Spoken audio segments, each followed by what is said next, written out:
Events on Roblox have never been more controversial than they are right now. Coming off the back of the classic, a lot of people had something to say. However, comparing that to the reception The Hunt got, and I would say that it's arguably more positive, if you can call any of this stuff positive. However, I am nothing if not an optimist, and frankly, I was ecstatic that the classic even happened. For so long, Roblox has been trying their absolute hardest to erase their own history. In fact, I can make an entire video on the singular day they deleted their entire blog archive. But thankfully, I don't need to, because someone else somehow already got the entire archive uploaded on their own website? No. Instead, I want to talk about something much cooler. Something that, like many other things on Roblox, I wish they would bring back even one more time. Something that really used to get me and many other players excited. GIFTSPLOSIONs. Every year during the holiday season, Roblox would hold an event called GIFTSPLOSION. GIFTSPLOSIONs were basically giant events that all Roblox players could participate in for a chance to win one of many gifts. It was a time of giving, a time of flexing, and a time of extremely obtuse and annoying challenges that us players had to figure out. Every year, from 2007 to 2017, GIFTSPLOSIONs were held. And today, it's time to talk about and review every single one. Yeah, it's gonna be a long one, so strap in. 2007 marked the very first GIFTSPLOSION on Roblox, and honestly, it's probably got the most famous items by pure volume. Some absolute classics were released during this event, like the OG Sparkle Time Fedora, the Wanwood Antlers, and the agonizingly ugly Bucket of Doom. Among those bangers, we also had the Christmas baseball cap, gained by being a good little Robloxian and not being banned for over 3 days. The Helm of the Secret Fire, gained by just having the Bloxer badge, a badge given to people who had at least 250 kills and less than 250 deaths in Brick Battler games. The Night Vision Goggles by sending a user named John Carmack a message, no doubt a direct reference to the real-life John Carmack who founded ID Software, the creators of Dune. The Pink Winter Cap by literally owning any pink hat. The Wanwood Antlers by having the word tree anywhere in your profile, which honestly is a pretty clever puzzle. The Sparkle Time Fedora by having at least 1337 profile visits. The Failed Proofs of the Riemann Hypothesis by having a user ID that's a prime number. The Ninja Mask of Awesome by using the word awesome.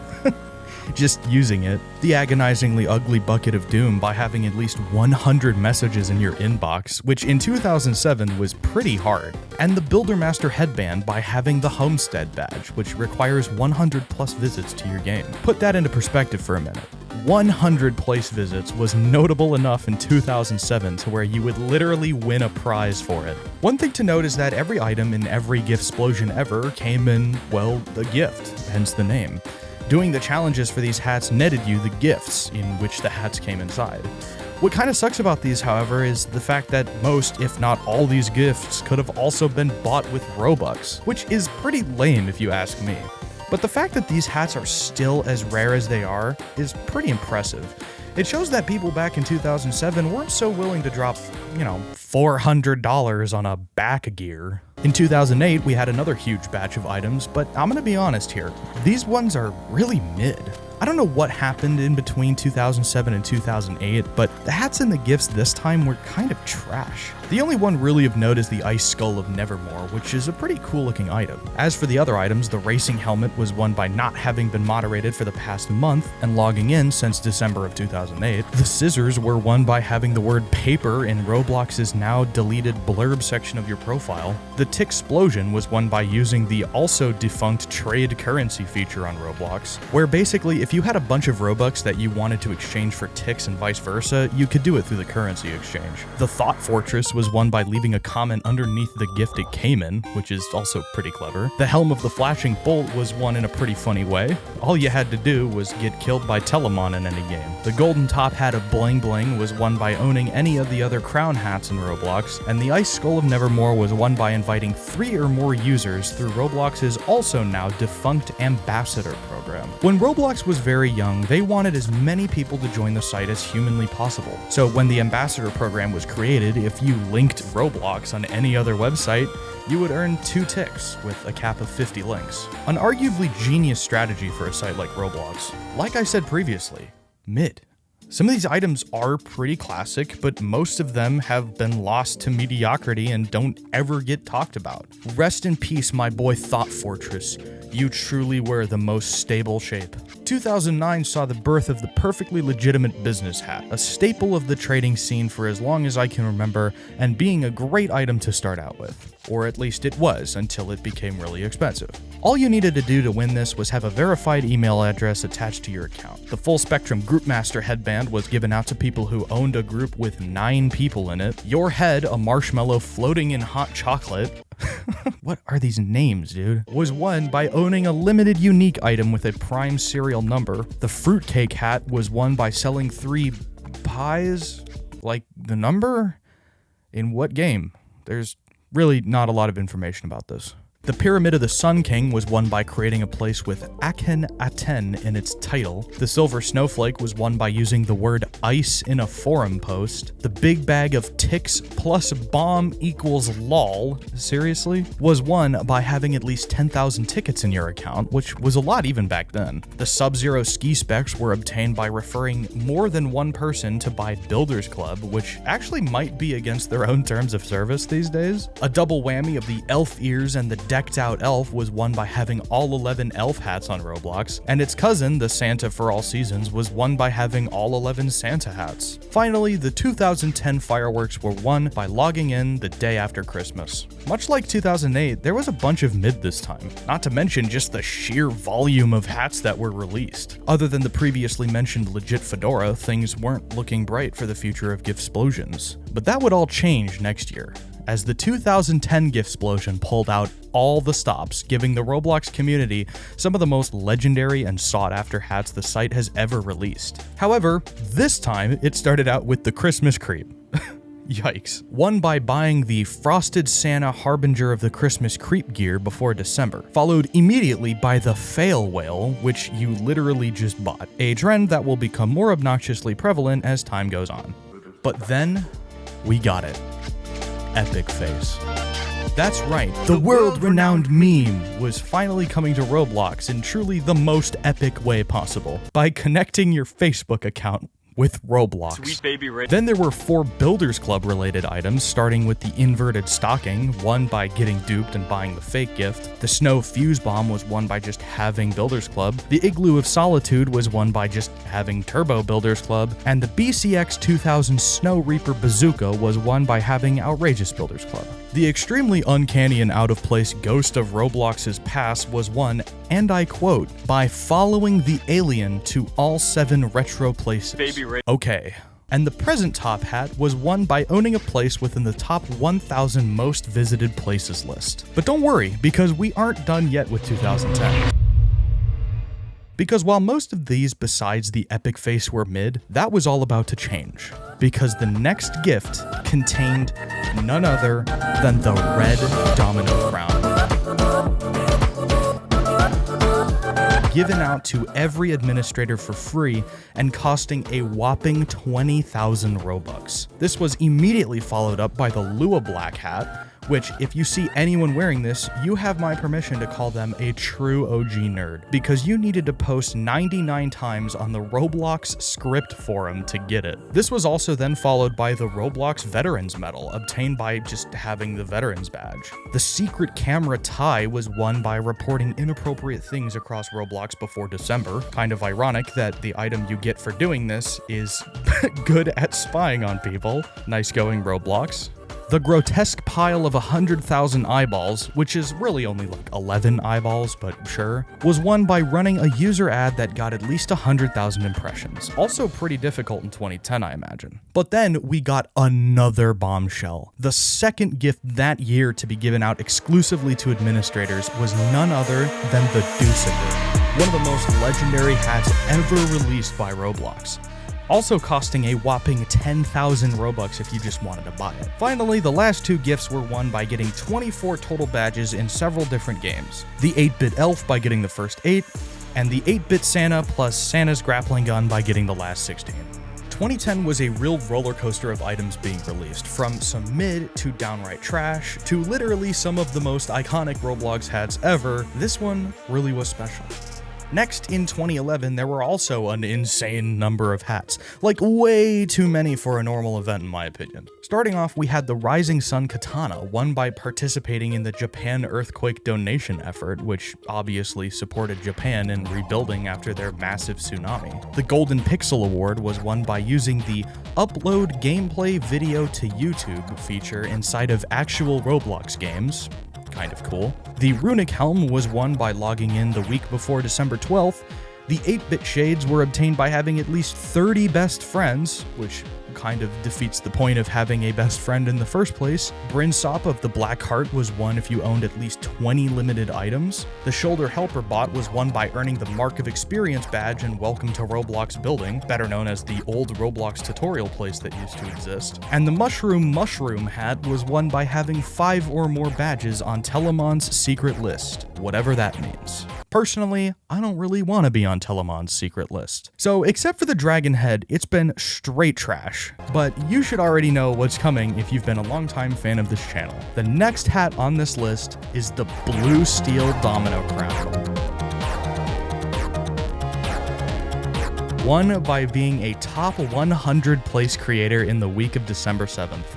This also costed a whopping 25,000 Robux, so you know very people actually got it. Next we had El Presidente, given out to those who owned a group with at least 10 group allies. The entire Palace of the Fine Arts was given out to people who attended the 2011 Roblox rally, which is sort of an early version of RDC. The Big Ad Man Fedora was given out to people who owned an ad with at least 25,000 impressions and a 1% CTR. CTR meaning click-through rate, which is the percentage of people who see an ad and actually click on it. For reference, my videos have a CTR, typically around 6% these days, which is actually decently high. The Ice Cold Stunna's, baller hat by the way, was won by creating a free model with over 200 uses. And finally, the Deathfire mask was won by just being online the day after Christmas.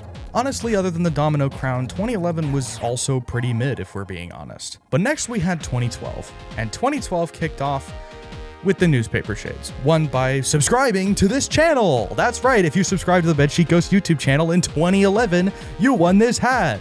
Okay, no, obviously I'm kidding, but you really should subscribe because it helps the channel out a ton. The newspaper shades were actually won by subscribing to the Roblox monthly newsletter. The Commissioner was won by selling at least 10 pieces of gear in a Roblox game. An interesting challenge, as gear was already starting to become obsolete in 2012, as brick battling games were no longer as popular as they once were. The Hollywood Shutter Shades were won by having a video thumbnail in place by December 10th. The Candy Cane Antlers were won by receiving a referral bonus in the past month for getting someone to join Builders Club. The Paper Money Hat was won by making an item within a group, a new feature at the time, and selling at least one by December 11th. The Profit Vision Goggles were won by completing at least 8 trades by December 17th. The Conductor's Gold Pocket Watch was won by selling at least 1 Game Pass by the 17th. And the 7 Jeweled Circlet was won by owning a serial number 7 of a limited item. And that's it for all the gifts in 2012. Wait, what? There's one more? No, I didn't miss. Okay, fine. All right. What's this one all about? Be the creator of a place within the top 100 most visited places at the top. The Dual Illumina. Okay, so joking aside, 2012 had some real bangers, and was honestly a pretty good year for Roblox as a whole. I'm glad that was reflected in the GIFTSPLOSION. 2013 continued this trend with also some of the most insanely famous items ever released in Roblox's history. This was the year when the Developer Exchange was first released, which was a landmark achievement for the Roblox platform.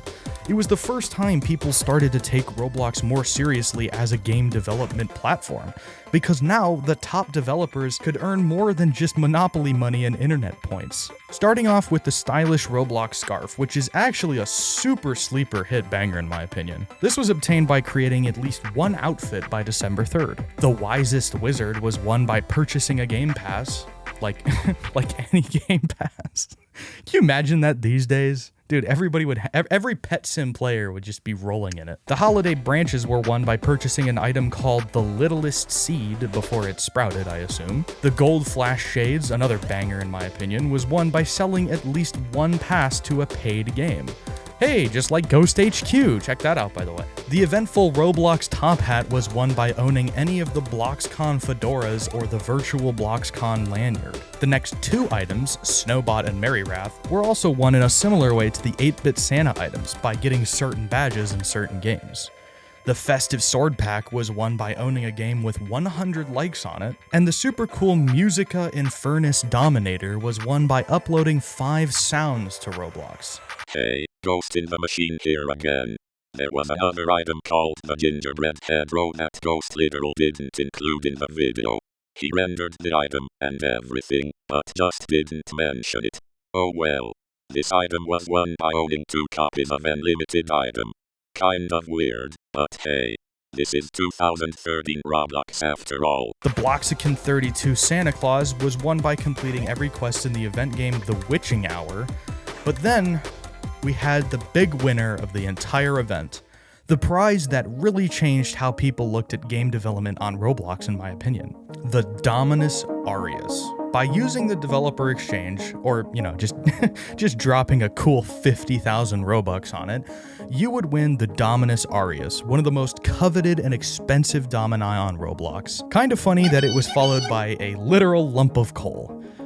Yikes. 2013 was a landmark year for Roblox, with both some of the most sought-after items and fundamental website features being released at the same time. So how does 2014 stack up? Well, pretty good actually, with items that aren't quite as legendary as the Dominus Aureus, but more of them and more ways to win them. Starting off, we have the Winter Styles Scarf and Hat, won by being on Roblox for the past 4 days, not being moderated in the past year, and play at least one game for at least 20 of the last 30 days. That's pretty grindy, even by today's standards. You guys thought Blade Ball was long and drawn out for premium payouts? Try logging onto Roblox every day for the past 20 days. The Golden Gears bow tie was given out to those who redeemed a Roblox Maker Faire card. The Next Level Blue headphones were won by entering your name in a poll that was up on an episode of The Next Level with Bright Eyes.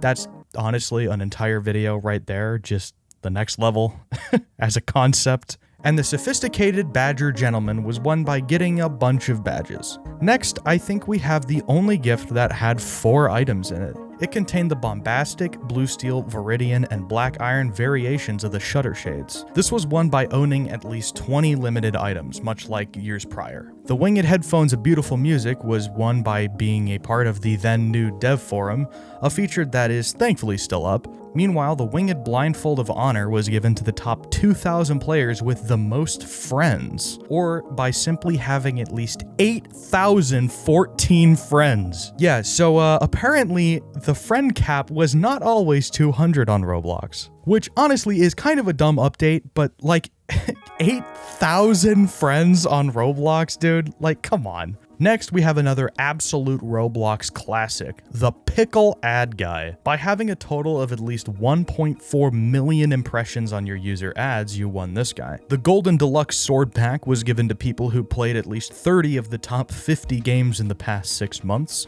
And the Champion of Crimson Wrath was given out to the top 350 developer product sellers of that year. But then, we had a real banger, given out to developers who had models that were in the list of the top 100 used free models, was the Golden Antlers. These were also sold for 10,000 Robux, which shows us just how much Roblox knew this item was special. This then comboed into 3 more super fantastic hats that were randomly given out to the top 100 developers of 2014. I say randomly because you only got one of these 3 items: the red ice crown, the purple ice crown, or the green ice crown. I see what they were trying to go for, but like, come on, man, just give them all 3. Like 2013, 2014 had some serious heat in terms of prizes. The Golden Antlers and the 3 ice crowns are some of the items with the biggest cult followings, not just because of their rarity or price, but also because of their meaning. Now, you're probably expecting me to say that this is where the quality of GIFTSPLOSION falls off immensely, but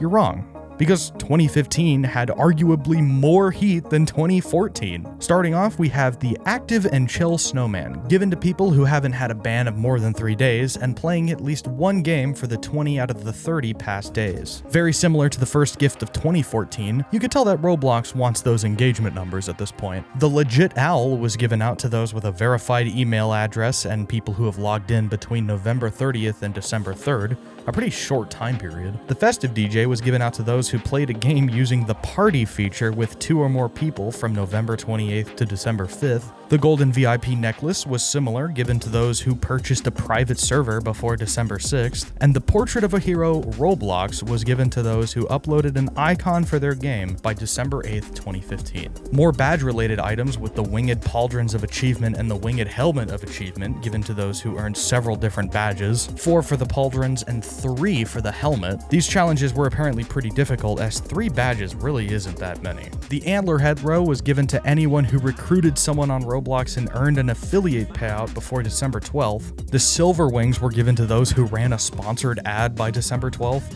and the Golden Eye was given to those who redeemed a Roblox gift card between November 12th and December 13th. The Bandito gift of the month contained 2 items, the Sparkle Time Bandana of the year and the Sparkle Time Shutter Shades. This was given to those who bought every single bandana of the month. But now we have the real bangers. A set of not 1, not 2, but 4 different pairs of Clockwork Shades. These were given out to all of the top 100 developers of 2015, and unlike the Ice Crowns, everybody got all 4. These included the Adderite Clockwork Shades, the Sparkle Time Clockwork Shades, the Bombastic Clockwork Shades, and the Wanwood Clockwork Shades. These items are absolute classics. They aren't just a part of one of the most important Roblox hat sets, they also just look sick. Like, they really do. Now we get into the beginning of the end of GIFTSPLOSION. Specifically because after 2015, the event wasn't even called GIFTSPLOSION anymore. Instead, it became the Roblox Holiday Giveaway. On top of that, compared to the 15 items featured in the 2015 GIFTSPLOSION, the 2016 Holiday Giveaway had a whopping 3 items. 3 items for the entire month. And on top of that, there were no challenges to complete, no badges to earn, no developer exclusives, nothing. Just 3 measly little gifts that were all free. The Warm Winter Scarf, the Festive Winter Shades, and the Snowy Red Ice 9 Drone Helm.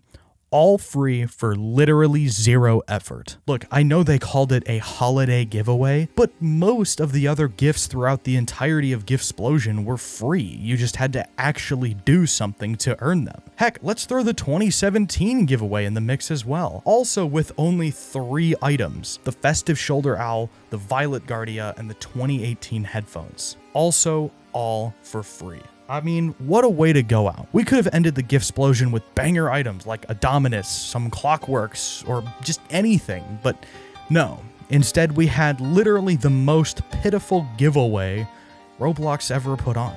You know, it's sad. Making this video and watching these events slowly degrade over time is really telling of how disconnected Roblox the company is from Roblox the platform. I also understand, however, that Roblox at that point was getting way too big. Making a challenge as simple of message this guy or have this word in your bio would be so hard to make without the literal first person to do it posting it on Twitter like an idiot. However, I wish that Roblox would do something like this again. Even if it's just 3 items, GIFTSPLOSION was a special time, and it's sad to see how far it fell before becoming lost. So thanks for watching, and I'll see you all next time. Peace.